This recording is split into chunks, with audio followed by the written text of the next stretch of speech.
Hear ye, hear ye, hear ye. Welcome. You have now just entered in my cipher into my world. What's going on, y'all? How y'all doing? I'm drinking milk, keep fair pause, and I'm back to do all the things I said I was going to do, man. I'm back to give y'all this breakdown on this crazy cult with white folks and a few black people sprinkled in as per the documentary I saw on Netflix. You know what? I might have to check out the joint on Prime Video too. I'm gonna see if I can catch the bootleg somewhere. So we back to do another breakdown of the Twin Flames. So this is based on the Twin Flames, Escaping Twin Flames universe. What do you call it? Documentary that came out on Netflix, where basically it's like a cult, but like via Zoom. It's like a real lazy cult. It's like a cult where it's like you're not really stuck nowhere. You pretty much this is all just real strong skullduggery. Shout out to Jeff and Shulia. Jeff is basically, let me see if I get a picture of BJ Novak on Office.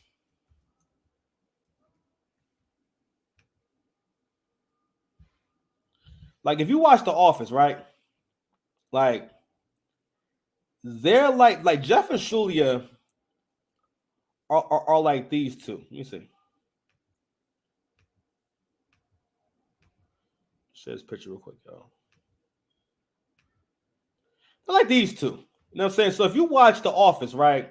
The Mindy Kaling character, which is pretty much, I mean, I don't watch anything she's in, but from what I hear, like she, really, she like, I mean, all right. So all non-black women have a secret love and desire to be with a white man, and they will get that white man. They will go through incredible lengths to get that white man. If that means dealing with an ugly white man, or white man that's not attractive, or lame, or dirty, or just got the dirtiest sneakers, or no gets haircut, she'll take him.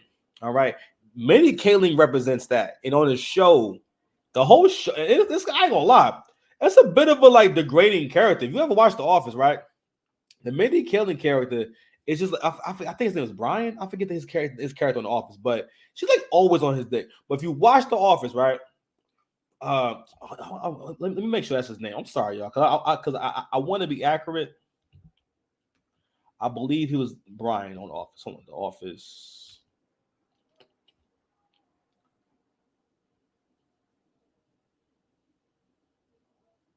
My bad, Ryan. I said Brian. Ryan. So he was Ryan on The Office, right? So on The Office, Ryan, he starts off as an intern.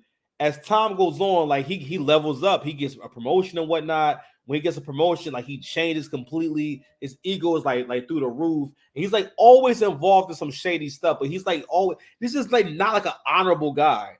And the Mindy Kaling character, I forget her what was her name? I forget her name too. She just always forever on this nigga's dick. But anyway, I say that because it reminds me so much of Jeff and Shulia. Let's go ahead and now look at a picture of Jeff and Shulia. Yeah. Shulia. Okay, here we go. Boom.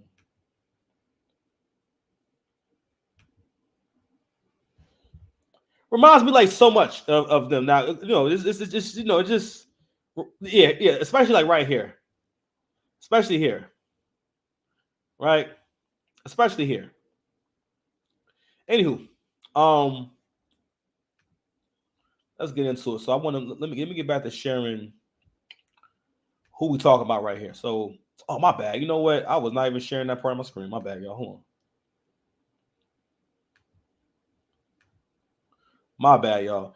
Not. All right. So this picture right here, like when I see them together, it reminds me so much of like the Ryan and Mindy Kaling like dynamic and whatnot, and just Ryan's whole character. You know what I mean? And Jeff is like pretty much like the most evil version of Ryan, actually, because I mean this dude is capable of just great evil.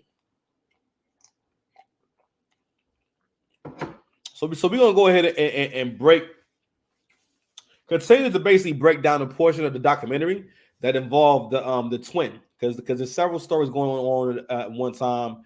But what we're focusing on right now is the story about there was one twin that joined the cult, one twin that didn't, and the twin and their mother are basically telling a story about, like, how they basically lost their sister, or they lost Stephanie, right? I don't know if I mentioned in part one, but Stephanie excommunicated herself from her family. She sent her family, I believe, a written letter, basically saying that she's moved on and that she does not want to be contacted by her and her family anymore, and she blocked them on all social media and everything. You know what I mean? Let's go ahead. This so you guys can see who I'm talking about. Let me pull up this picture real quick. Oh, that's not it. Oh, you know what I have to do? I have to do this. I'm not sharing the right window. Let me go. Boom. All right, so that's I don't know which one is which. They twins. I'm assuming the taller one is the one that's Stephanie. That's the one that be wilding. Hold on. Let me see if they have it here. You know what? I'm reading this caption under here. It's not really telling me which one is which. So anyway, it don't matter. So again, so the story is told on Netflix from their perspective, right? So I want to also share a video I found of basically Tiffany. So I'm sorry, Stephanie and her twin flame. You know what I mean? Actually, you know what? We'll leave that to the end. We'll leave it for the end. I want to continue doing this breakdown that I was doing the other day, right? Because I want to give you guys all of like my bars, okay? Real quick, hold on, let me just move this to the side so I can see myself. Come on, dog. I don't need you doing that. All right, so let's go ahead and break it down. So the sister Stephanie, like I was saying before, is the prototype. One of the first success stories for everyone to model themselves after. More so because she was like a great student, right? And she had a twin flame. Because Jeff and Shulia were looking for people who actually at least had someone that they were very interested in and that they really wanted to be with. You know what I mean? So that Jeff and Shulia could feed them this idea of, hey, look, that's your twin flame. It's almost like using like confirmation against you. Like was like, it's almost like you waking up one day and you just thinking, man, I feel like something terrible is going to happen today. You know what I'm saying? And then you spill your lunch on the ground, and your friend goes, "Oh my God, you were just saying something terrible is going to happen. This is probably going to be a tough day for you. Oh my God!" If your friends start doing that, right? Aren't they kind of like instigating? Aren't they? I don't know. It'll be a weird thing to do. But basically, they'll be using confirmation bias. So that's not. I'm sorry. They'll be using confirmation against you. You know what I'm saying? Or observable confirmation. Listen, I'm gonna flesh out that term later on, but don't worry about that. Anywho, in this story, right, as far as like Stephanie, you get to see how Jeff and Shulia pretty much bullshit their way around assigning someone an identity. That's a hard word for me. This works because everyone who gravitates towards them, everyone who gravitates towards this kind of thinking, right, has severe issues with their identity. People who are unsure about things, or more so people who don't practice certainty, or seem to have trouble staying on one thing or being consistent, they have a need to make drastic changes, right? And to me, that's a sign of low vibrational behavior. You know what I mean? Because this lack of consistency and the inability to follow routine is not a good thing. You know what I mean? It also means that that you're very impulsive, and that goes back to that fear of stability. So people like this guy have a fear of stability. They have a fear of routine. Because to a person that's crazy, you know how you're crazy is when everything is backwards to you. Like things that should be good to you are just bad to you for some reason. That's why people who have like mental health problems, they abhor structure. When structure is the only thing that can save them. All right. We have a tendency to be self-destructive. When you find yourself being self-destructive, that's a low vibrational behavior. That's a sign of depression. And that means that, you need to go ahead and clean that gut, drink a bunch of water, go for a long walk, get some sunlight, stop watching porn, stop jacking off, you know what I'm saying? And eat a bunch of eggs and steak and good food, all right? Because again, listen, patching up that gut microbiome helps a lot, man. Anywho. So so for people like this, right? It's very easy for them to begin to become unsure because they also have a desire for like feelings and experiencing things because they're not naturally happy or satisfied with who they are. They have an appetite for feeling shit. Try not to feel so much. And don't get me wrong, we all want to feel something, right? But also the idea is to do things that make you feel accomplished or feel good. People like this, people who are overly emotional will have a tendency to want to just engage in shit. You know what I mean? And the way it plays out is impulsive, spontaneous behavior. You know what I'm saying?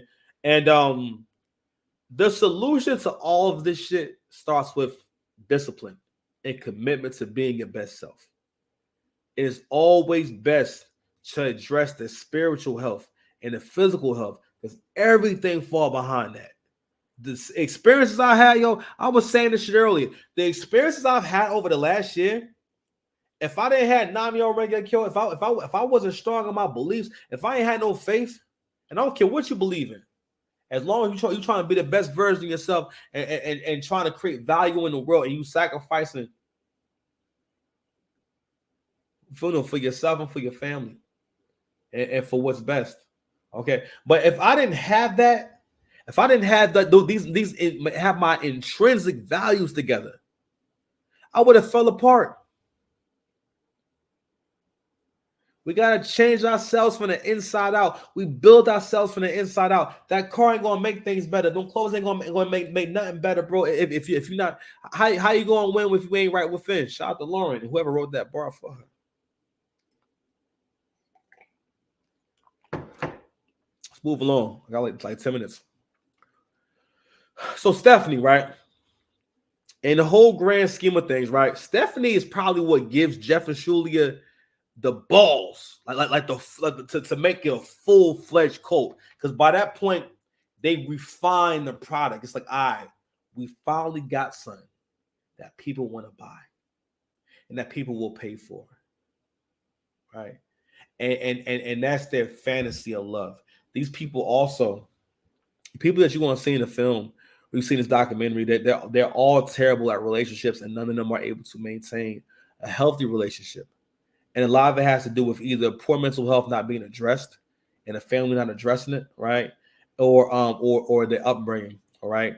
You're going to see one lady on there that's very overweight. I'll tell you right now, the biggest problem that you have not addressed is your freaking weight.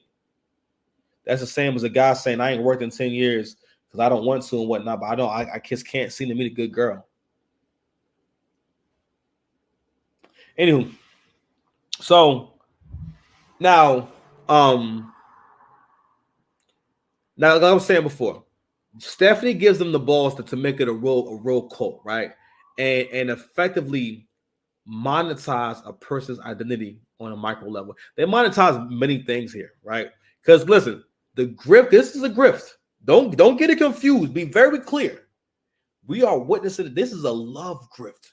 Watch the documentary, bro. It's a love grift. And listen, the grift, actually, no grift is complete. Because listen, this is a long grift.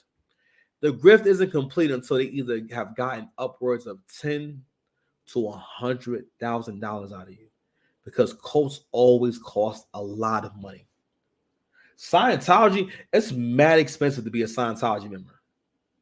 They basically find ways to get almost $1 million out of all those celebrities who are part of it. They find a way to get about $1 million from them. They make them pay to take courses, and you'll see that in most cults. Because it's always a business, and it depends on how good of a businessman the cult leader is. If the cult leader is a good businessman, he's not going to do like Jim Jones and basically move you somewhere. He might get a compound, he gonna get a business or something you guys can do, and he's gonna have y'all working there. He gonna find a way to get you to work for free and kind of enslave you in a way. But anywho, so like we were saying before, cults cost money. You know what I'm saying? And I'm like, damn, goodness, like, yo, cults cost a lot of money, man. Like, goddamn, like I just said, 10,000 over the lifespan of a cult. or you being in a cult, it might cost you $10,000 to $100,000 depending on how long you stay in the cult. You know what I'm saying? And I'm like, God damn, yo, this girl, Stephanie could have paid to meet Beyonce in person like 10 times rather than be a part of this shit. You know what I'm saying? And anyone who's in the Twin Flames universe has to pay for monthly coaching. And they're basically in a Zoom scam. So I mean, it was funny was like this shit became popular. I believe this happened during the pandemic. So during the pandemic, it became very popular. I mean, to kind of do like I could call Zoom scams, where basically you had to pay to be on a Zoom call. And this person has monetized people being on a video call. Ain't no guarantees. You're not getting life saving advice, nothing like that. This is just a random person online that's convinced you that you need to pay X amount of dollars to come kick it with me on Zoom. It's crazy. So anywho, they monetize the Zoom call, right? But being as though the classes mostly take place online, you basically, I believe one of the girls said it was paying $222 a month to be on these calls. God damn. Now, mind you, these are just two regular people. They have not done anything in life. I'll tell you something. The economy may be crap right now, and it may seem like all hope is lost, but at the same time, this is the easiest setting that human beings have ever played on, because y'all are gullible enough to give someone money to be on a phone call. These two were resourceful enough to find a way to sell you nimcompoops a Zoom call. Let that sink in. All right. You know what? I'm gonna cut it from right there because I'm gonna be cutting it to Jeff a little bit, but I have to leave in a few minutes and whatnot. So I'm gonna go ahead and close with this. All right. So I believe I already mentioned this before about before about like knowing who you are. So I mean, I think I'm sorry. The main thing I want to do is point out this low vibrational behavior of lack of accountability and lack of consistency, and not seeing a problem with your lack of consistency, especially with your relationships with people. If you know someone or been around someone, or listen, some of us may have friends where like, yo, they have times where they have been very close to you, and then times where they have faded into obscurity, into the background. I've had like one of my best friends is one of my friends that taught me what it was like to have a consistent friendship with someone where they're always at least somewhat emotionally, I'm saying emotionally available, but basically like they're available to be your friend. You know what I'm saying? And be your friend in a real way. Like saying like, yo, some friends make you feel like, yo, if you need their help, they're gonna come help you. Some friends make you feel like it ain't that comfortable.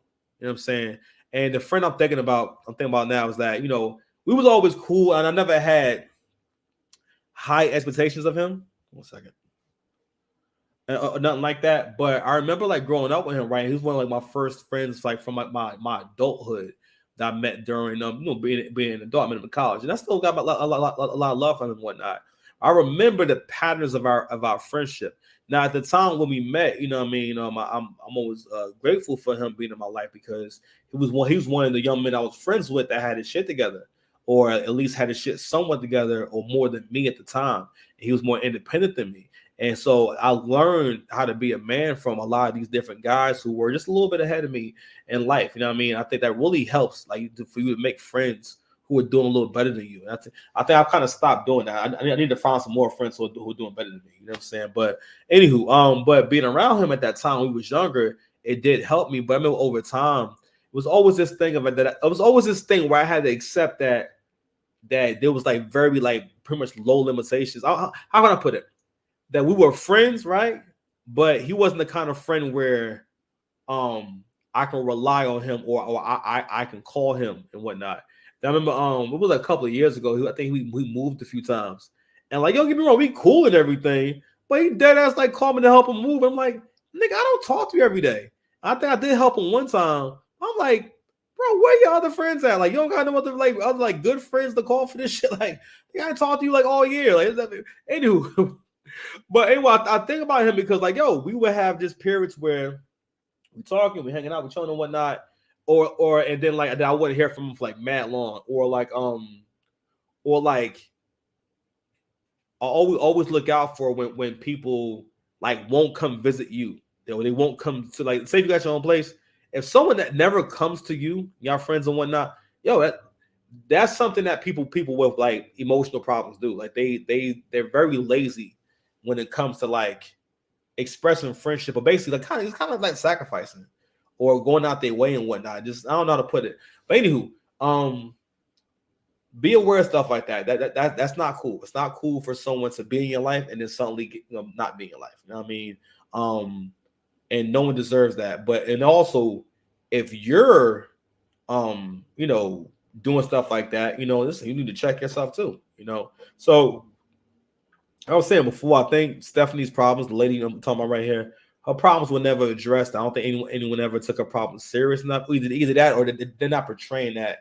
The mother and the daughter, her sister and mother, are not. They never speak to her mental health problems and how that played a factor in this whole thing here. So I want to share a video of where she kind of winds up at the end of this, and it's very interesting. And yeah. So anyway, I'll be back.